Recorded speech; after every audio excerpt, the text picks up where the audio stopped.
If you played it back then, you probably remember thinking, this feels different. You were pulling vegetables out of the ground, throwing them at enemies instead of stomping on them, and riding magic carpets. It didn't feel like the original Mario, but it was still fun. What we didn't know at the time was there was a very specific reason it felt so different. You see, in Japan, the real Super Mario Bros. 2 had already been released on June 3rd, 1986 for the Famicom Disk System, and it looked almost identical to the first game. Same graphics, same style, except the difficulty had been cranked way up. Poison mushrooms, fierce wind physics, and brutal level design. Nintendo of Japan even placed a gold emblem on the cover that read, "For Super Players." When that version was evaluated for US release, Howard Phillips felt that it was simply too punishing for the American audience. The concern was that it might frustrate players and hurt the brand.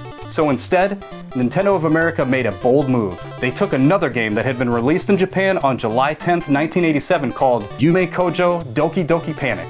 Developed by Nintendo's R&D4 team, the same group that would later create Super Mario Bros. 3. They swapped in Mario, Luigi, Toad, and Princess Toadstool.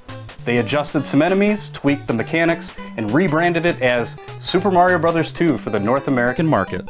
At the time, we had no idea. It just felt like a quirky sequel. But once Super Mario Bros. 3 launched and returned to the classic formula, that's when a lot of us started to realize something about Mario 2 felt different.